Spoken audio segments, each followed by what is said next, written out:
O nosso assunto é acerca da palavra de Deus. Santifica-os na verdade, a tua palavra é a verdade. Espírito Divino, confiamos no teu ministério, na tua pessoa, que manifesta esta revelação gloriosa do valor da palavra de Deus a todos os nossos corações, para que também possamos testificar desta tua palavra ao mundo. Em nome de Jesus. Amém. Eu quero ler o primeiro artigo de fé instituído na Convenção de New Hampshire em 1833, acerca das Escrituras Sagradas. Cremos que as Escrituras Sagradas foram escritas por homens divinamente inspirados e que são um rico tesouro de instrução celestial, que tem Deus como seu verdadeiro autor e a salvação dos homens como fim.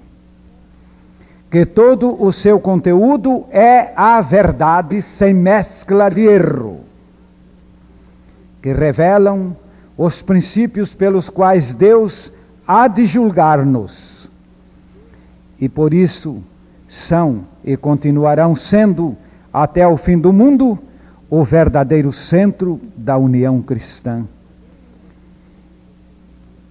E o padrão único infalível pelo qual a conduta humana, os credos e as opiniões devem ser julgados. Esta declaração de fé acerca das Escrituras aproxima-se muito de tudo o que a própria Bíblia diz. E o ponto de partida que nós queremos destacar é a origem das Escrituras Sagradas. Como isto chegou a nós. No capítulo 2, capítulo 1 de 2 Pedro, nós temos ali nos dois últimos versos, 2 Pedro 1, versos 20 e 21. 2 Pedro 21, 20 e 21. Sabendo primeiramente isto, que nenhuma profecia da Escritura é de particular interpretação, porque a profecia nunca foi produzida por vontade de homem algum, mas os homens santos de Deus falaram inspirados pelo Espírito Santo. No verso 21, nós encontramos também a definição da palavra profecia. O verso 21. O que é profetizar? Está aí explicado. Profetizar é falar da parte de Deus a quem queira ou não queira ouvir. Profetizar é falar da parte de Deus. É falar em nome de Deus. É também escrever o que está sendo falado. Daí nós temos a palavra inspiração. Homens da parte de Deus falaram. Eu não sei se alguma versão aí aponta a palavra inspiração nesta passagem, porque a profecia nunca foi produzida por vontade dos homens, mas os homens da parte de Deus falaram movidos pelo Espírito Santo. E notamos agora em 2 Timóteo 3, 16 e 17... Toda a Escritura é inspirada por Deus e útil para o ensino, para a repreensão, para a correção, para a educação na justiça, a fim de que o homem de Deus seja perfeito e perfeitamente habilitado para toda boa obra. Escritura inspirada por Deus. Esta palavra inspirada é que mostra que a palavra de Deus foi produzida pela forma de inspiração. Esta palavra inspirar equivale a soprar a palavra no ouvido de alguém ou no coração de alguém para que a escreva, para que a pregue, para que a comunique, de qualquer forma. Mas na Escritura era para produzir escrito tudo aquilo que o escritor recebeu da parte do Senhor pela inspiração.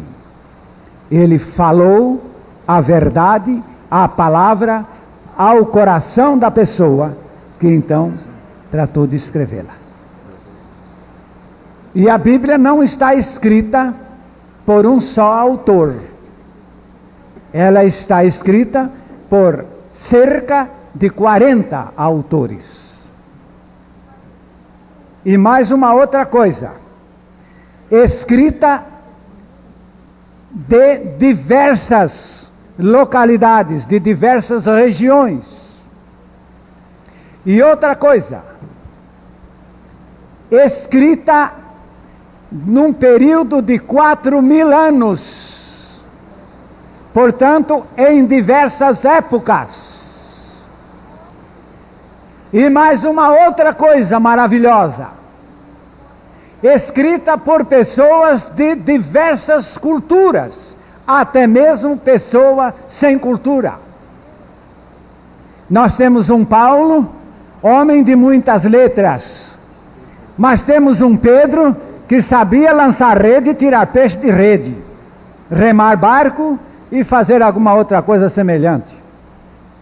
Mas o interessante é que a inspiração que nós estamos vendo nos grandes escritos do grande Saulo, do grande Paulo, se compara perfeitamente com o daquele simples Pedro que escreve, porque a fonte é uma só, é o Espírito Santo de Deus falando, quer através de um homem culto, como de um homem inculto. Está nisto mais um outro aspecto maravilhoso da consistência das Escrituras Sagradas. E agora, o passo que nós temos que destacar agora desta inspiração é 2 Samuel 23:2. O Espírito do Senhor falou por mim, e a sua palavra esteve em minha boca. O Espírito do Senhor falou por mim. Aqui está outra vez a palavra inspiração. Você pode perfeitamente notar quando um pregador se levanta com a inspiração do Espírito de Deus, ou se ele não tem tal inspiração. Você percebe perfeitamente. Não tem fundamento com a palavra de Deus, tudo o que ele diz. Ele pode até estar com a Bíblia na mão. Ele pode até saber uma porção de textos da Bíblia de cor. E usar muitos textos da Bíblia. Mas a gente pode ver se ele é artificial ou original na palavra de Deus. E precisamos ter esse discernimento. Porque o diabo também apresenta a palavra de Deus. Ele pretende enganar, e o melhor processo de enganar é aparecer com a palavra de Deus, falando uma porção de coisa, mas sem inspiração. Você conhece isto. Vamos passar à frente, considerando esta outra grande verdade da nossa confissão. A grande verdade é que a palavra de Deus, as Escrituras Sagradas, são pura verdade. Pura verdade.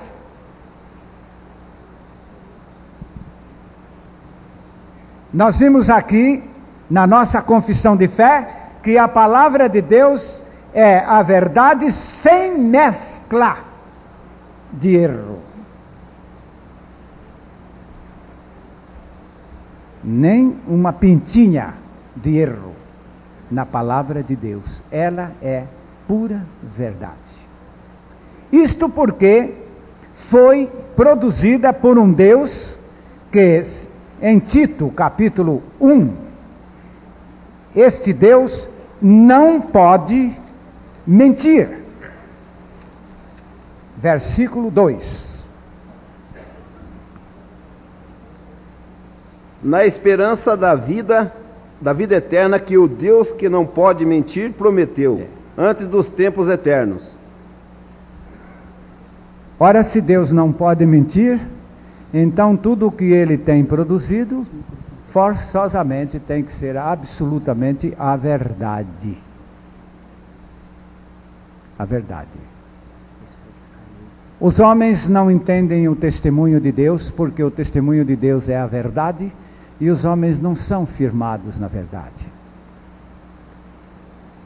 A nossa raça é uma raça caída pela mentira do diabo. E a nossa raça mergulhou nesta mentira do diabo. E é incompreensível que haja uma verdade absoluta em Deus. Mas se o homem for esclarecido, vai descobrir logo que Deus não tem na sua Bíblia o mínimo lance de erro.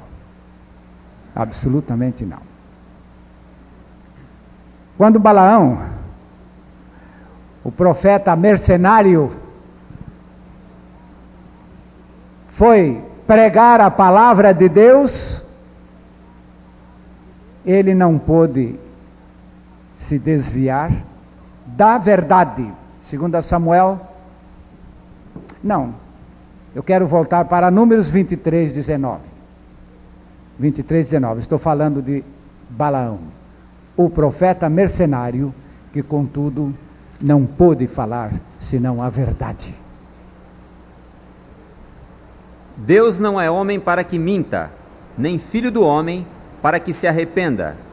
Porventura diria ele, e não o faria? Ou falaria e não o confirmaria? Nós temos aqui neste fato um Deus que diz e depois não vem pedir desculpas a seu ninguém para dizer: eu disse errado e vim corrigir, eu vim me retratar.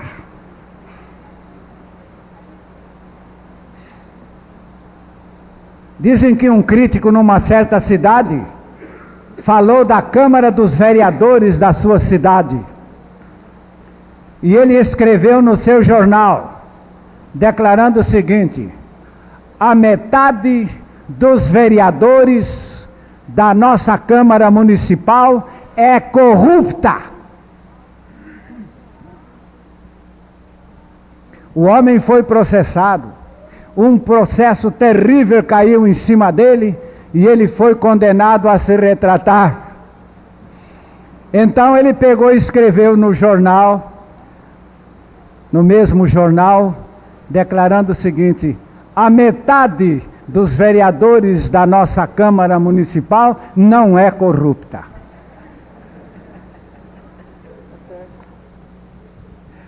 Deus também tem que ser assim, dizendo a verdade em qualquer circunstância. Ele não tem que dizer: estou arrependido daquilo que disse. Os homens que pregam a palavra de Deus, se são comprometidos com a verdade, duas coisas aparecerão neles: prevalecerão, porque a verdade prevalece, e segunda, sofrerão, porque os inimigos da verdade não ficarão quietos. Mas isso tudo é bom sintoma. Muito bom sintoma. Quando se prega a verdade, ela encontra, geralmente, estas reações. Já que estou neste ponto, eu quero destacar 4 tipos de reações ante a verdade. Eu faço questão de destacar isto agora. A primeira reação é quando se ouve a palavra de Deus, se ouve a verdade, e o indivíduo não suporta, então reage com perseguição. Mas por que o senhor trata disto agora? Porque a palavra é a verdade. Se não fosse a verdade, diabo nenhum e homem algum quereria perseguir esse pregador que prega nada. 2 Crônicas, capítulo 16, de 7 a 10, nós temos aqui um rei reagindo orgulhosamente contra a pregação do profeta, contra a pregação da verdade. Naquele tempo veio Hanani a Asa, rei de Judá. Ele disse: porquanto confiaste no rei da Síria, e não confiaste no Senhor teu Deus, o exército do rei da Síria escapou da tua mão. Acaso não foram os etíopes e os líbios grande exército, com muitíssimos carros e cavaleiros? Porém, tendo tu confiado no Senhor, ele nos entregou nas tuas mãos. Porque, quanto ao Senhor, seus olhos passam por toda a terra, para mostrar-se forte para com aqueles cujo coração é totalmente dele. Nisto procedeste loucamente, por isso desde agora haverá guerras contra ti.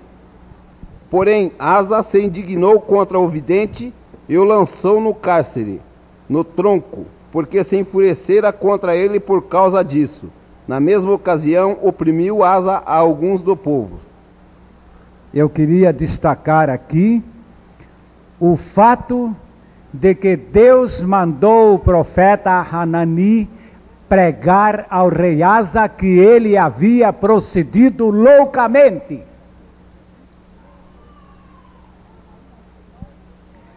Mas aí a história deste homem, deste rei, nos mostra o seu orgulho, a sua rebeldia contra a verdade de Deus. Deus falou. E como ele não pôde pegar a Deus para vingar-se, pegou o profeta.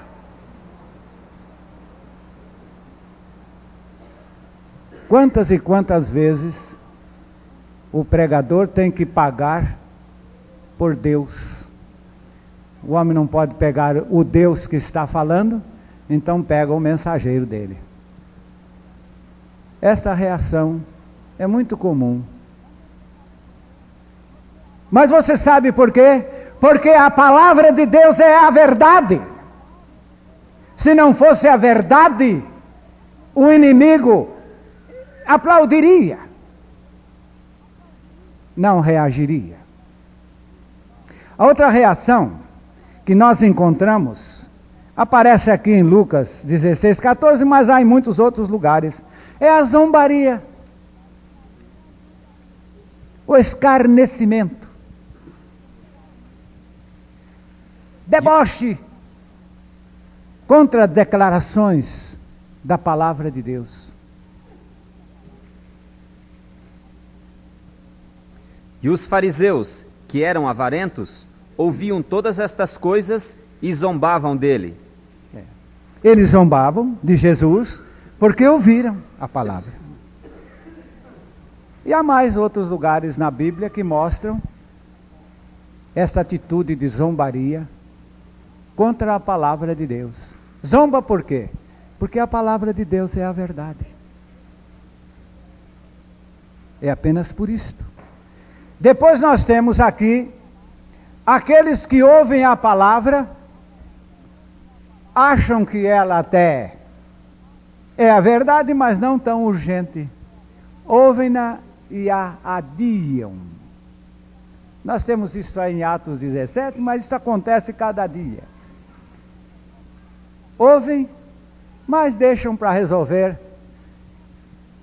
esse confronto depois, 17:32. Quando ouviram falar da ressurreição de mortos, uns escarneceram, e outros disseram: a respeito disso, te ouviremos noutra ocasião. Você viu no 32 que uns escarneciam, não é? E os outros adiaram. Eu conheço pessoas assim, depois de ouvirem a verdade, não é? Pronta e decisiva, chegam a este ponto. Eu reconheço que tudo isso aí está certo, mas vamos deixar para mais tarde. É uma maneira de se fugir da verdade. Mas que a verdade continua sendo verdade mesmo para os procrastinadores. Procrastinadores, pois é. Falei certo. Procrastinadores. Procrastinar significa deixar para depois, adiar. Em um outro tempo acertaremos isto. Mas graças a Deus, que os pregadores não se desanimam e os profetas não se desanimam, porque existem os que creem. Isso é que é importante. Eu me recordo de um senhor que pegou um folheto e disse: pode me dar aqui que eu vou rasgar e vou jogar fora. Então a pessoa que estava distribuindo disse: então, se eu faço favor, dá licença um pouquinho. Pegou o folheto: se eu vou dar a quem crê, meu amigo, dá licença. E foi embora com o folhetinho. Vamos levar a quem crê. Ah, se eu pudesse ficar ali na porta do templo, né?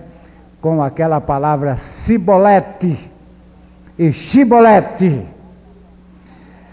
Ficar ali na porta. Como é que é, minha irmã? Você está entrando para crer na palavra? É para crer na palavra. Então é chibolete. E você aqui está entrando para crer na palavra? Vamos ver conforme for, né? Talvez. Olha, então volte.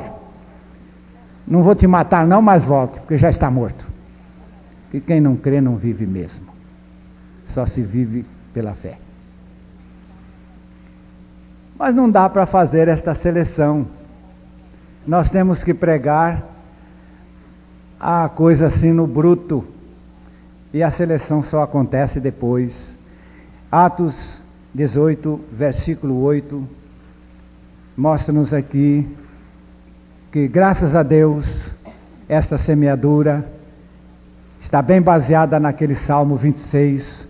Vamos semeando com lágrimas, mas conseguimos aqueles molhos que nos dão alegria e voltamos com eles, alegres, cantando e felizes, pelos pecadores que entram no reino de Deus regenerados. E Crispo, principal da sinagoga, creu no Senhor com toda a sua casa, e muitos dos coríntios, ouvindo-o, creram e foram batizados. Graças a Deus pelos que creem.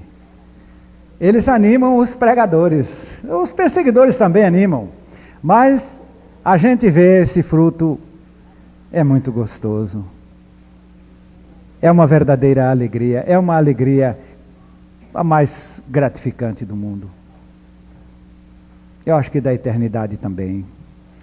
Atos 17, 11 e 12. Ora, esses de Bereia eram mais nobres que os de Tessalônica, pois receberam a palavra com toda a avidez, examinando as Escrituras todos os dias para ver se as coisas eram de fato assim. É verdade. Com isso, muitos deles creram, mulheres gregas de alta posição e não poucos homens. Não depende da cultura, não é? Pessoas simples alcançam e pessoas cultas alcançam. Basta tomar a palavra de Deus como verdade absoluta. Como verdade absoluta. Agora continua esta maravilhosa verdade pura. 2 Samuel, capítulo 22, verso 31. É um salmo ali, afirmando que a palavra de Deus é verdade pura. O caminho de Deus é perfeito, e a palavra do Senhor refinada, e é o escudo de todos os que nele confiam. A outra versão diz: e a palavra do Senhor é O caminho de Deus é perfeito, a palavra do Senhor é provada. Ele é escudo para todos que nele se refugiam. Portanto, é a palavra. E provada. Verdade absoluta que não merece mais prova. Salmo 12, versículo 6, destacando outra vez o fato de que a palavra de Deus é pura e depurada. E aprovada. As palavras do Senhor são palavras puras, como prata refinada em forno de barro, purificada 7 vezes. Se a prata for purificada num forno de barro uma vez, ela se torna 100% pura. Você entende? A prata vai para o crisol e ela é fundida na caloria suficiente, ela fica 100% pura. Deus disse: a minha palavra já era pura. Eu a coloquei no crisol uma vez, saiu pura. Coloquei a segunda vez, continuou pura. Coloquei terceira vez, continuou pura. Quarta vez, continuou pura. Quinta vez, saiu pura. Sexta vez é pura. Sétima vez é pura. E por que você vai querer fazer a 8ª prova? É verdade absoluta, pura. Deus disse: eu já fiz esta obra de verificar e encontrei a minha palavra pura antes da primeira prova. Agora, Deus não fez estas provas para ele. Para ele, ele teria que dizer: eu não preciso provar que a minha palavra é pura. Mas eu estou dizendo que fiz estas 7 provas provadas, porque provas de laboratório são provas muito absolutas, não? Quantos médicos confiam em provas de laboratório, né? Eu acho até muita ingenuidade, não do laboratório, mas dos laboratoristas, fazem cada confusão aí. Mas, vamos lá, Deus no seu laboratório fez as 7 provas, dizendo aqui, seus incrédulos, já era pura no começo e agora, olha, mais 7 provas aí, verifique. E depois o homem ainda pega e monta lá o seu laboratóriozinho, né, dizendo: eu quero testar mais uma vez. Vai para o inferno que dá mais certo, se você não crê na palavra de Deus. E outros que são tão tolos que dizem: eu coloquei lá no meu laboratório, fiz um teste e ela está errada. É o seu laboratório que está errado. Deus não está errado, e nem a sua palavra. Provérbios 30, versos 5 e 6. Eu acho tão importante Provérbios 30, 5 e 6, porque ele realça o seguinte: quando você encontrar erro na palavra de Deus, você pode chegar à seguinte conclusão: eu estou errado. Não a palavra de Deus. Quando você achar que a Bíblia está mentindo, você dá um grito: eu sou um grande mentiroso ou mentirosa, porque achei mentira na palavra de Deus. Isso é impossível. Pode ler. Toda a palavra de Deus é pura. Ele é escudo para os que nele confiam. Nada acrescentes à sua palavra, para que não te repreenda e seja achado mentiroso. Às vezes a gente quer dar uma mãozinha para a palavra, né? Para torná-la mais verdade do que é. Também não é preciso. Nós, os pregadores, às vezes caímos nesta tola generosidade de querermos dar uma mãozinha à palavra. Ela não precisa disto. Não precisa disto. Estou me lembrando de Uzá, quando quis dar uma mãozinha para sustentar a arca do Senhor, e ele caiu morto. Nosso lugar é crer que esta palavra subsiste por si. Nós vamos verificar mais um ponto interessante, como vimos aqui nesse artigo de fé, é que como a palavra procede de Deus, veja bem agora, a quem compete honrá-la, mantê-la, sustentá-la, executá-la.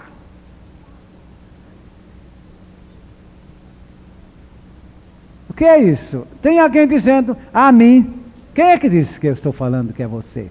Eu não sou pregador de obras. Sou pregador da graça.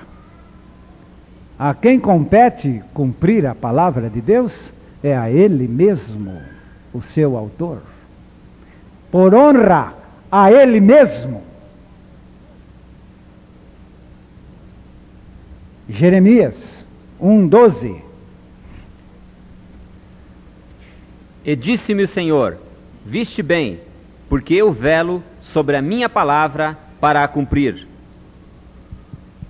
Não temos dúvida disto.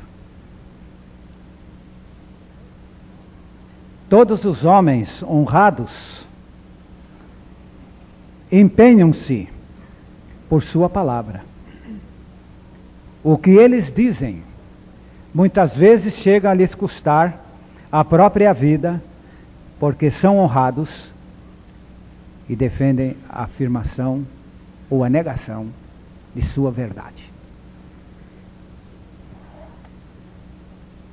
Em Romanos capítulo 9, no verso 28, nós temos aqui um Deus ocupado no mundo inteiro. Porque o Senhor cumprirá a sua palavra sobre a terra, cabalmente e em breve. Eu tenho a impressão que Deus só tem um serviço no mundo. E o seu serviço é executar a sua palavra. Ele tem que executá-la em todas as áreas. Ele tem que executá-la em quem crê e em quem não crê. Quantas vezes a palavra é lançada, a pessoa não crê e fica perturbada. De onde procedeu esta perturbação? Da palavra. Da palavra. Isto nós encontramos no capítulo 12 de João, quando o Senhor Jesus Cristo mostra que o efeito da palavra é um efeito que se estende sobre a pessoa, mesmo que a rejeite, até o seu julgamento final, até o último dia. Esta palavra fica aí, vibrando, vibrando, vibrando, vibrando. Eu não sei que coisa tremenda é resistir à palavra de Deus. João 12, versos 47 e 48. E se alguém ouvir as minhas palavras e não crer, eu não o julgo, porque eu vim não para julgar os mundos, mas para salvar o mundo. Quem me rejeitar a mim e não receber as minhas palavras, já tem quem o julgue. A palavra que tenho pregado, essa o há de julgar no último dia. Não há tranquilidade para quem ouve a palavra. Muita gente que se levanta revoltada e persegue o pregador, é porque sentiram a palavra. Sentiu a palavra. É porque a palavra a atingiu. E por isso ela se levantou revoltada contra o pregador. Quantas vezes, depois de pregar, alguém vem para mim: o senhor viu aquela pessoa lá, saiu, não saiu nem andando. Graças a Deus. Eu não vou chorar arrependido, ai, por que eu falei isso? Eu nunca, Deus me livre disso. Nem com a minha amada esposa. Não, senhor. Nem com o meu maior amigo. Não me arrependo de ter dito esta verdade. Não, senhores. Porque ela está atingindo, quer alegrando, quer ofendendo. E agora aqui, como Deus é o executor desta palavra, em Ezequiel 3:4, o Senhor está dizendo, é porque é a minha palavra. Disse-me ainda, filho do homem, vai, entra na casa de Israel e diz-lhe as minhas palavras.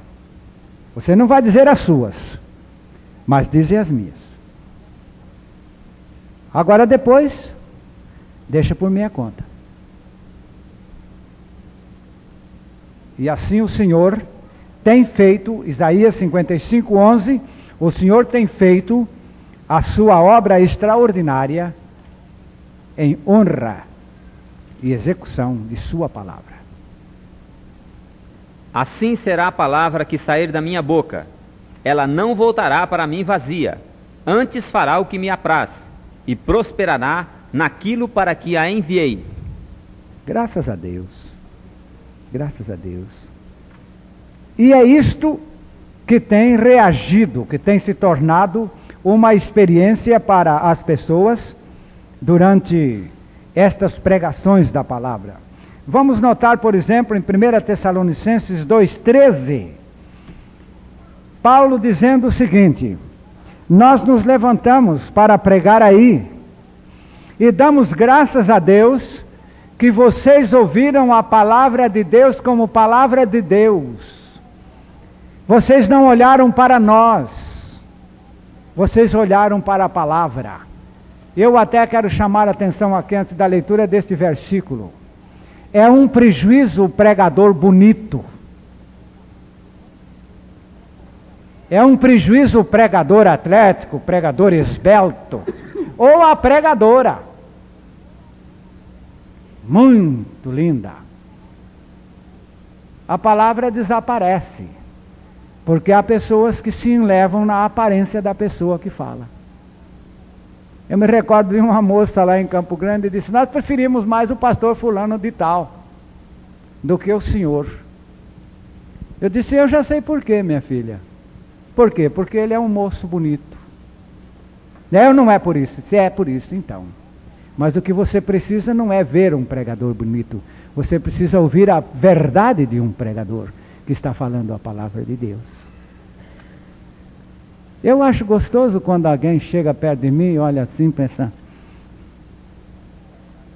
Não sei nem dar adjetivo aqui, viu? Não, senhor, eu estou me referindo à minha feiura, minha aparência, esse velho arquejado, esse cara enrugado aí, esse careca, esse... Não é como os moços disseram de Eliseu? Acho que Eliseu era um bom pregador porque não tinha aparência, até a molecada zombava da aparência dele.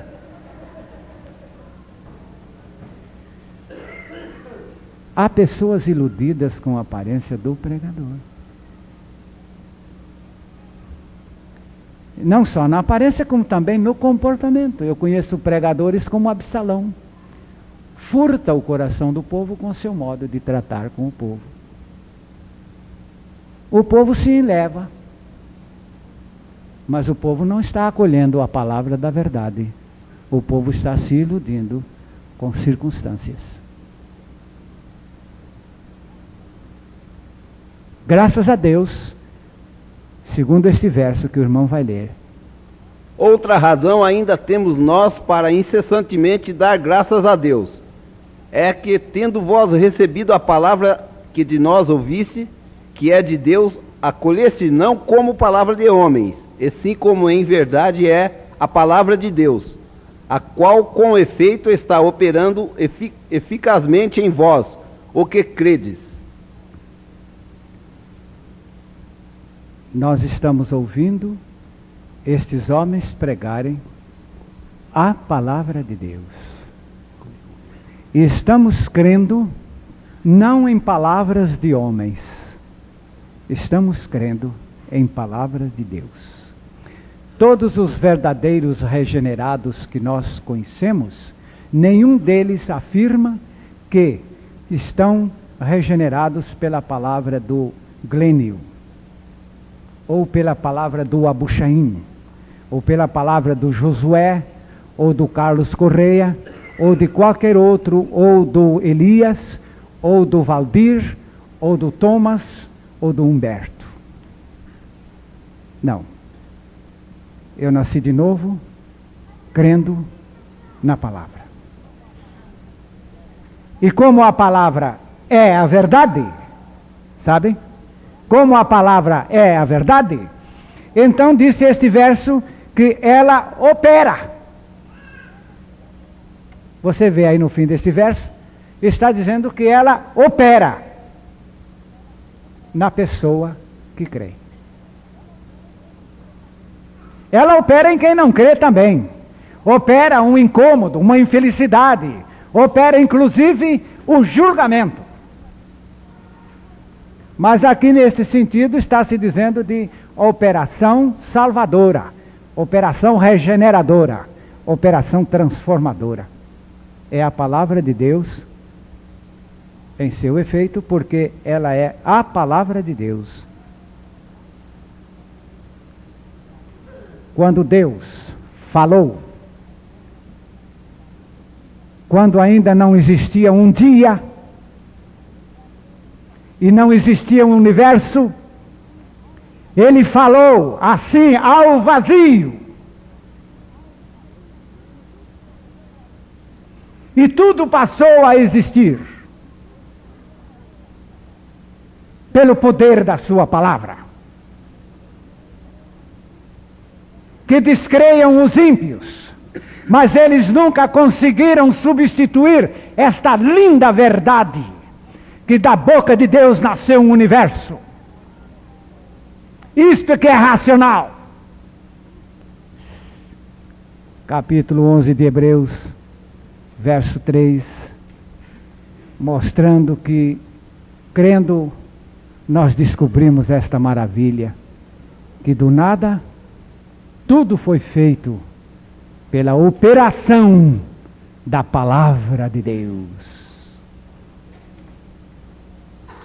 Pela fé, entendemos que os mundos pela palavra de Deus foram criados, de maneira que aquilo que se vê não foi feito do que é aparente.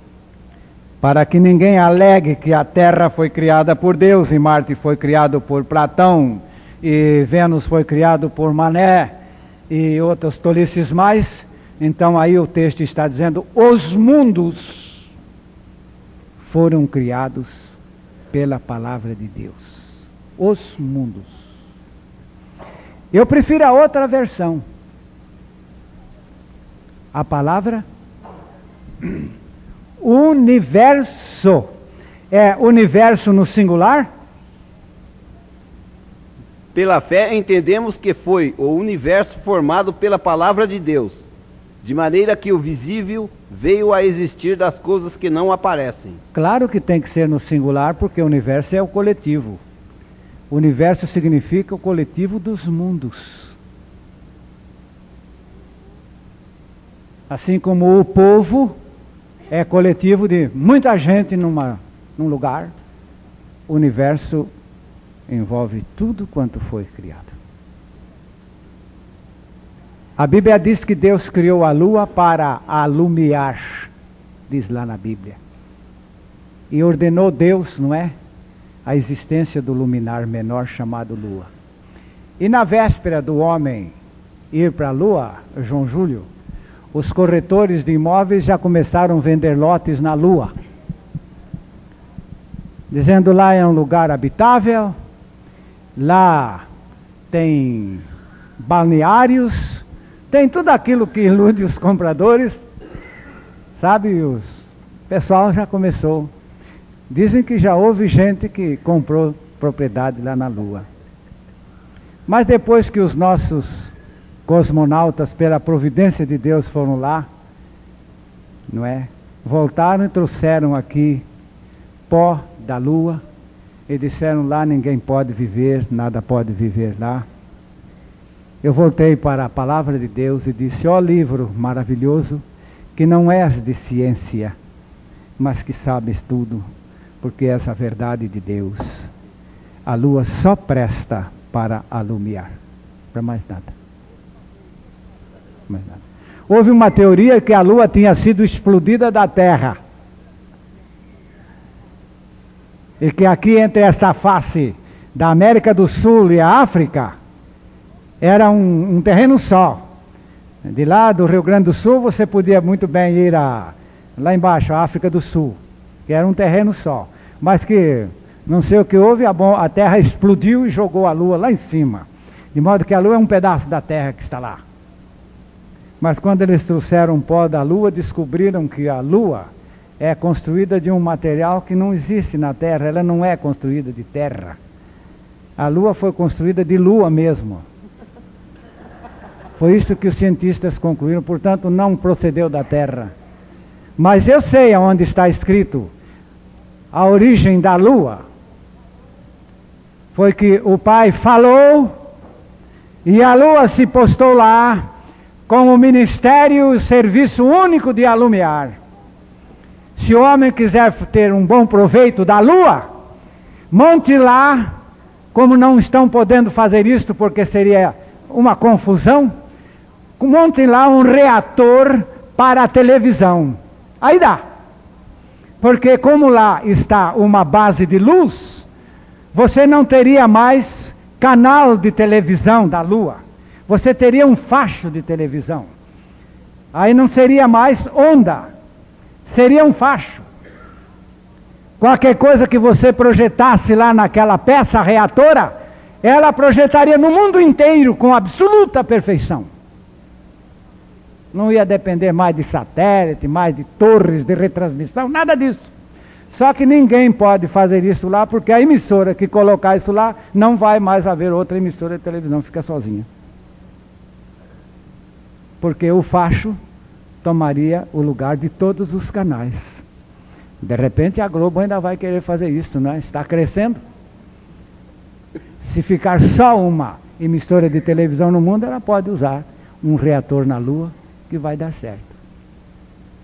Mas que a Lua foi criada só para alumiar, está na palavra de Deus, e a palavra de Deus é tão verdade que os homens não conseguiram fazer da Lua uma outra coisa. Graças a Deus, porque ainda estamos firmados na verdade. Palavra maravilhosa que opera. Salmo 33, versículos 6 a 9. A tua palavra é a verdade. Como isto é gostoso, como isto é precioso. Ele criou tudo neste universo pela sua palavra. Os céus por sua palavra se fizeram, e pelo sopro de sua boca o exército deles. Ele ajunta em montão as águas do mar, e em reservatório encerra as grandes vagas. Tema ao Senhor toda a terra, temam-nos todos os habitantes do mundo. Pois ele falou, e tudo se fez. Ele ordenou, e tudo passou a existir. Amém. Amém. E agora, nós temos o Evangelho.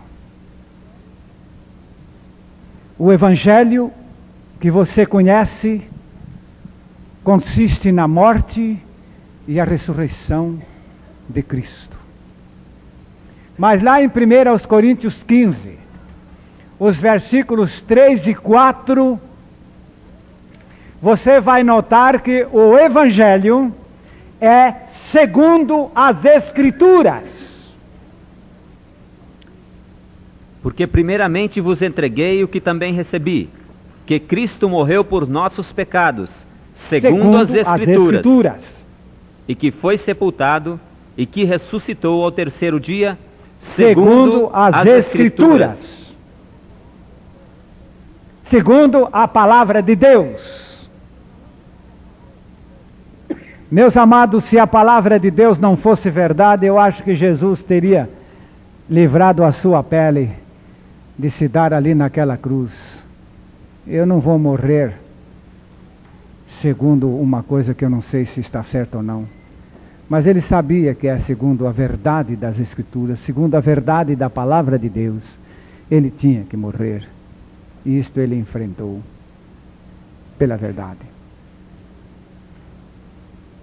E quando alguém pensa assim, se uma coisa parece ser a verdade, mas que pode ser que não seja a verdade, mas se você vê que alguém morre por este fato, você já encontra a possibilidade para crer nesse fato. A palavra de Deus é tão verdade que pela palavra de Deus, Jesus morreu lá naquela cruz, segundo as Escrituras. Agora, esta morte e ressurreição de Cristo é a palavra de Deus que regenera. No capítulo 1 de 1 Pedro, versos 23 e 24. E 25, por que não?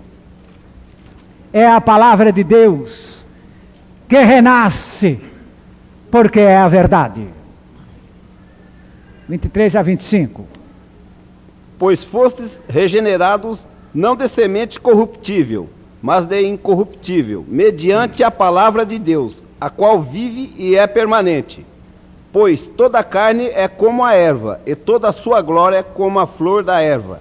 Seca-se a erva e cai a sua flor. A palavra do Senhor, porém, permanece eternamente. Ora, esta é a palavra que vos foi evangelizada. É o Evangelho. Eu conversava ontem com uma jovem, e ela me disse o seguinte, disse: fulano me disse que eu devia apenas aceitar a minha morte com Cristo na cruz. E mostrou-me isso na palavra de Deus. E eu criei na palavra de Deus. E eu aceitei a minha morte com Cristo na cruz. Eu tive a impressão que ela chegou a esse ponto assim, um tanto... Não sei, suponho que aérea, não bem assim, mas não muito côncia.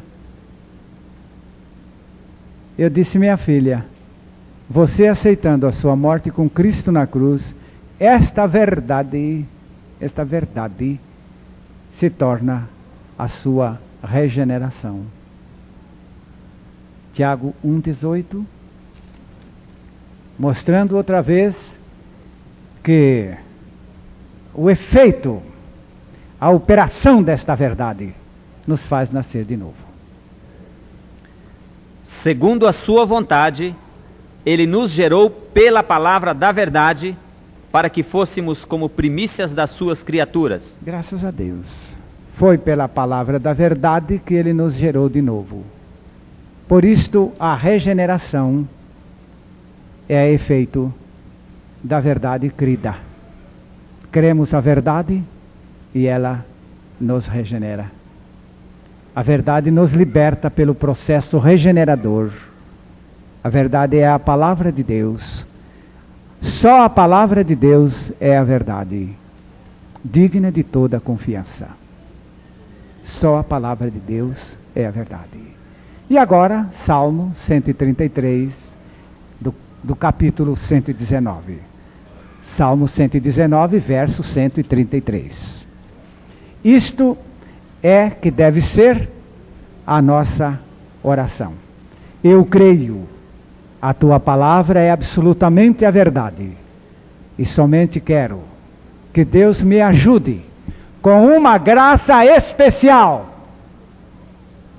diante deste fato. Diante deste fato. Você crê que a palavra de Deus é absolutamente a verdade de Deus para você? Levante a sua Bíblia. Você não trouxe Bíblia? Levante a sua mão. Absolutamente a verdade. E agora você vai orar pedindo uma graça. Deus, aqui está, tudo certo, mas eu preciso de uma graça. Eu não posso sustentar este fato. A tua palavra é a verdade, mas eu não tenho forças para sustentar este fato. Precisa que venha de cima. Vamos recitar este Salmo 119, verso 133, nesta versão. Firma os meus passos na tua palavra, e não se apodere de mim iniquidade alguma. Vamos repetir? Firma os meus passos na tua palavra, e não se apodere de mim iniquidade alguma. Agora forte. Firma os meus passos na tua palavra, e não se apodere de mim iniquidade alguma. Ó Deus da verdade, Deus da palavra, Deus que não pode mentir, Deus que tudo faz pela garantia da verdade da tua palavra, Deus que criou o mundo por esta palavra, Deus que julgará o mundo por esta palavra, Deus Jeová, Pai de Jesus, Deus do Espírito Santo, ó Deus maravilhoso, Deus Espírito glorioso, nós clamamos a Ti nesta hora, que Tu venhas firmar estas vidas na Tua palavra, a fim de que não haja nelas iniquidade alguma, e esse poder maravilhoso da Tua palavra prevaleça, porque o mundo precisa receber o testemunho desta palavra. Ó Deus, prospera a Tua palavra e glorifica o Teu nome, por Jesus, nosso amado Senhor. Amém. Amém.